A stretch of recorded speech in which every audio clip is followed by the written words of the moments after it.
Assalamualaikum warahmatullahi wabarakatuh. Pada kesempatan ini saya mau menjelaskan tentang masalah puasa, baik itu puasa wajib, yaitu puasa Ramadan atau puasa sunnah, dan menjelaskan tentang masalah zakat, baik itu zakatul mal atau zakatul abdan. Zakatul abdan itu kata lain adalah zakat fitrah. Yang pertama adalah masalah puasa. Yang dinamakan puasa adalah menahan diri dari perkara yang membatalkan menurut cara tertentu, yaitu membatalkan perkara yang menahan dari perkara yang membatalkan puasa. Adapun dalil atau dasar daripada puasa Ramadan diwajibkan adalah surat Al-Baqarah ayat 183 yang berbunyi, A'udzubillahi minasyaitonirrajim. Bismillahirrahmanirrahim. Ya ayyuhalladzina amanu kutiba alaikumusyamu kama kutiba alal ladzina min qablikum la'allakum tattaqun. Puasa sendiri itu ada namanya rukun puasa. Yang pertama, masalah puasa kita bahas tentang masalah rukun. Yang pertama, rukun dari puasa adalah niat. Niat itu kalau puasa wajib itu syaratnya harus tabyid. Tabyid itu maksudnya melakukan niat di malam hari. Maksud daripada di malam hari itu mulai daripada ghurubu syamsi atau setelah sholat maghrib sampai tulu'ul fajri, yaitu munculnya fajar shadiq. Dan menurut kalangan Syafi'iyah, untuk melakukan niat puasa Ramadan itu harus dilakukan tiap hari. Harus dilakukan tiap hari. Itu adalah niat Ramadan. Adapun niatnya itu nawaitu shauma ghadin an adai fardhi syahri ramadhani hadis sanati fardhalillahi taala. Adapun niat itu boleh pakai bahasa apapun. Bahasa Arab silakan, bahasa Jawa silakan, dan bahasa Indonesia silakan. Yang nomor 2 adalah menahan diri dari makan dan minum. Yang nomor 3 adalah menahan diri dari melakukan hubungan suami istri. Itu adalah rukun-rukun daripada puasa. Selanjutnya adalah masalah syarat wajib puasa. Syarat wajib puasa itu artinya seseorang itu wajib melakukan puasa kalau memang memenuhi syarat-syarat tersebut. Yang pertama adalah berakal. Maksudnya berakal itu tidak gila, tidak mabuk, tidak pingsan. Itu maksudnya berakal. Yang nomor 2 adalah balik. Balik itu adalah haddut taklif. Kalau bahasa di kitab itu bahasanya adalah haddut taklif. Kalau belum balik maka tidak wajib puasa. Untuk masalah kewajiban-kewajiban atau yang kesunahan itu ada yang pertama adalah sobi, anak kecil. Yang kedua adalah tamyiz. Tamyiz itu anak yang sudah bisa makan dan cebok sendiri. Yang terus di atasnya tamyiz itu ada namanya murohek. Murohek itu orang yang atau anak yang mendekati masa balik.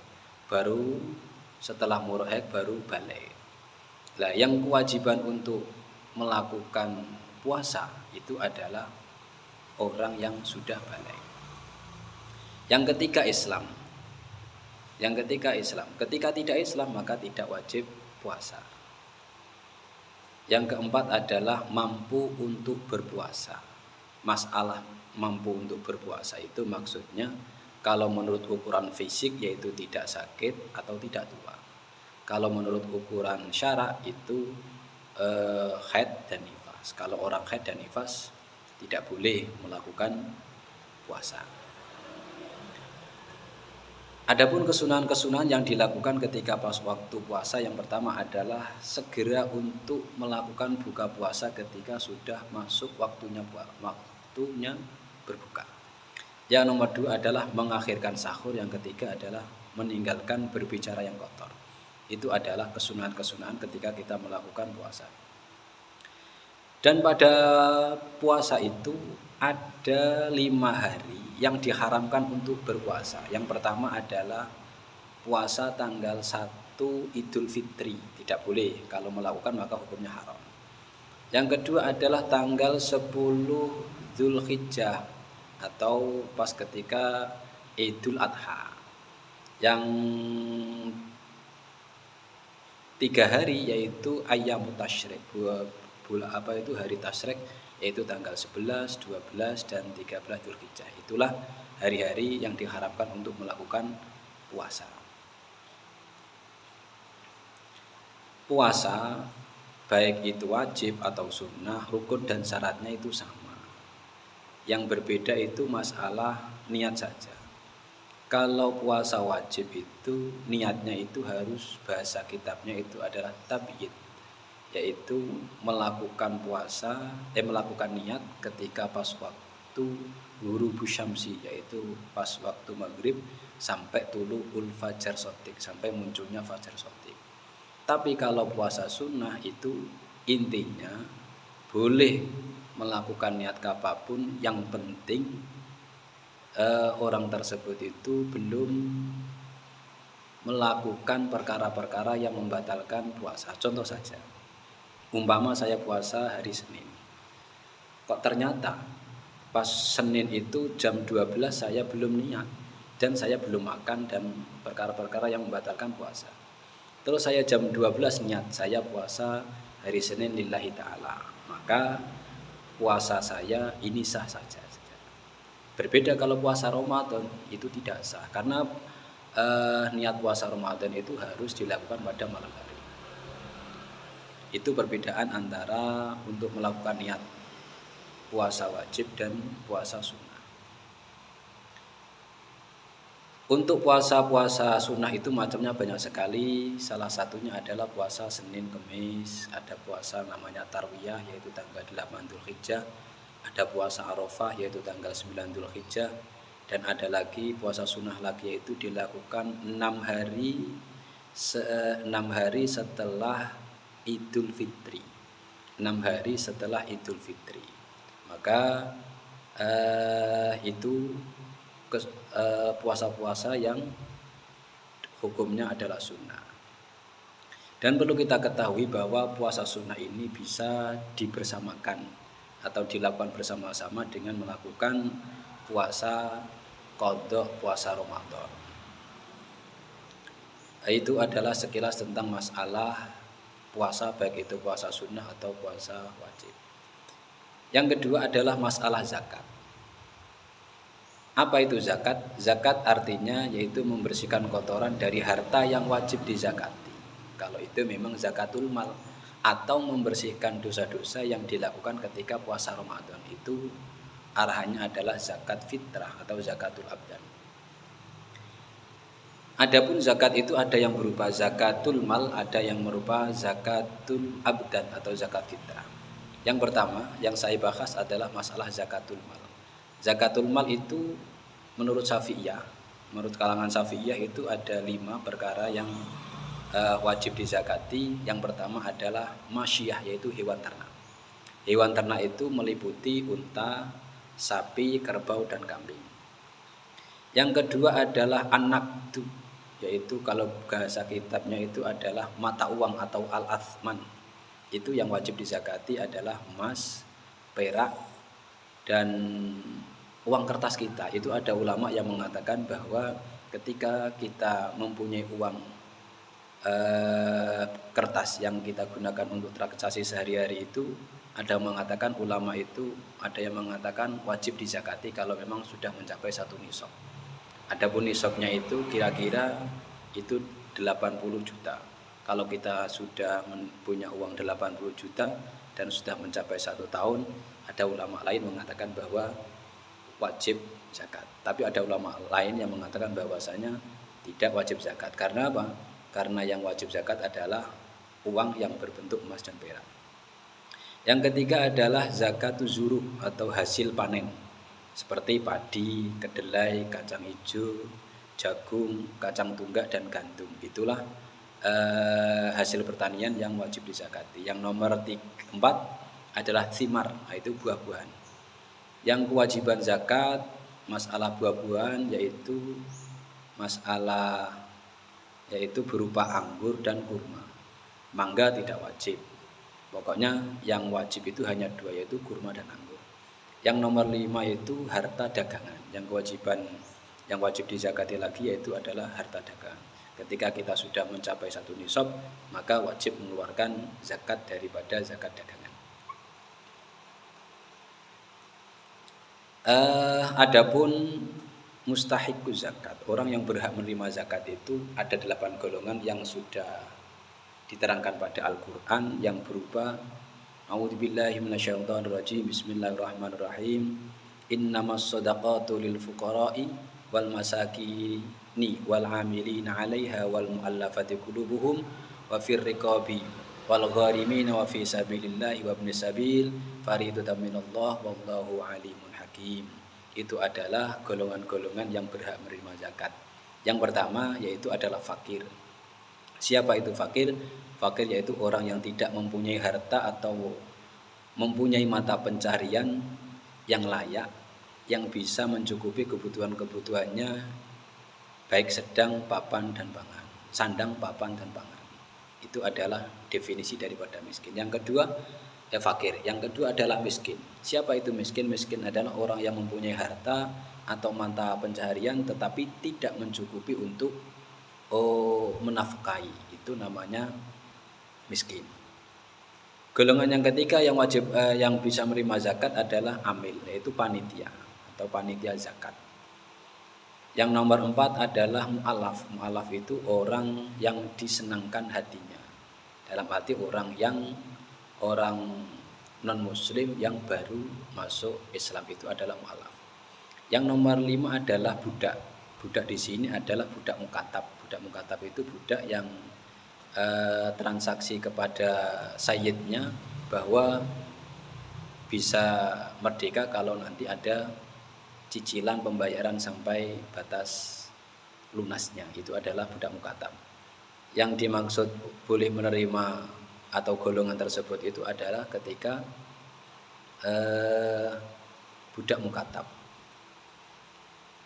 Yang nomor 6 adalah gharim. Gharim itu orang yang mempunyai hutang. Orang yang sangat mempunyai hutang sangat banyaknya, maka orang tersebut itu berhak menerima zakat.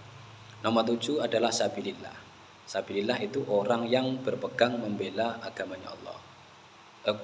Orang yang berperang membela agamanya Allah.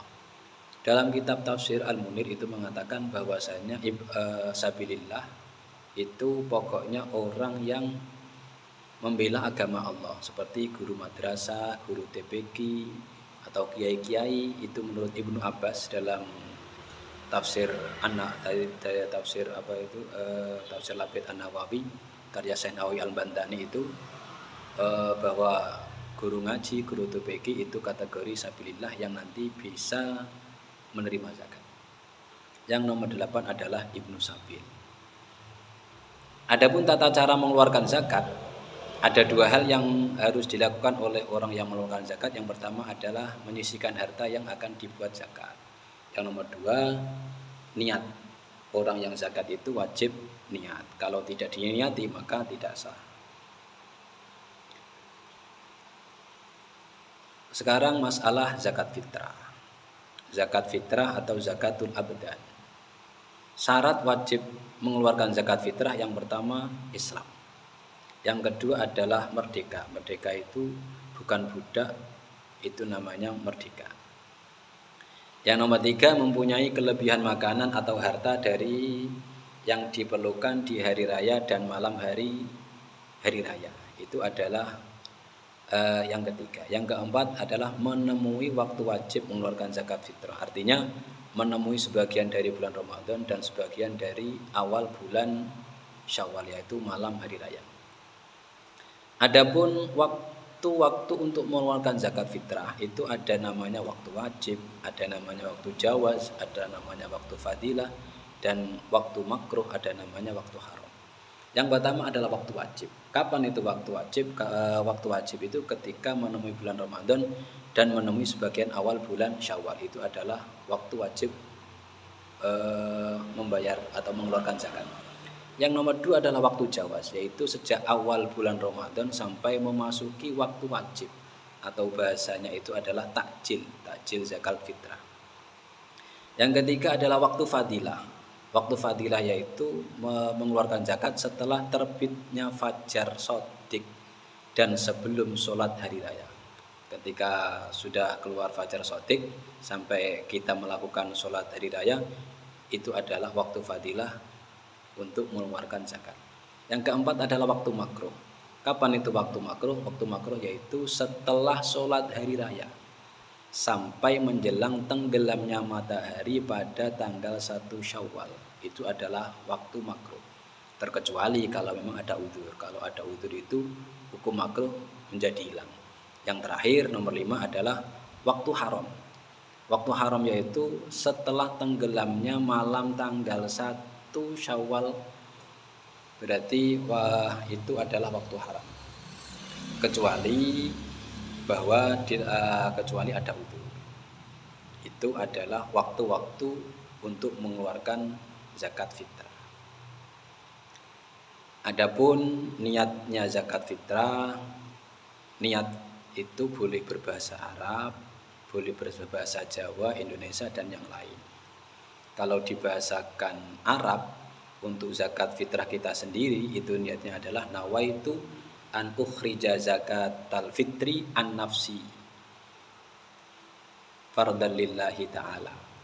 Kalau untuk anak kecil atau anak kita yang wajib kita zakati adalah nawaitu an ukhrija zakatal fitri an waladi as-shaghir fardan lillahi ta'ala. Kalau untuk atas nama ayahnya nawaitu an ukhrija zakatal fitri an abi. Itu untuk niat zakatnya untuk ayah kita. Kalau atas nama ibu kita nawaitu an ukhrija zakatal fitri an ummi. Kalau niat atas nama anak-anak kita yang sudah besar tapi tidak mampu untuk mengeluarkan zakat, niatnya adalah nawaitu an ukhrija zakatal fitri an waladi al-kabir. Itu adalah tata cara untuk niat mengeluarkan zakat fitrah. Saya tekankan lagi bahwa niat itu tidak harus dengan berbahasa Arab. Yang penting ada niat untuk melakukan zakat fitrah. Zakat fitrah itu ketika baik zakat fitrah atau zakat al-mal itu tetap wajib ada niatnya.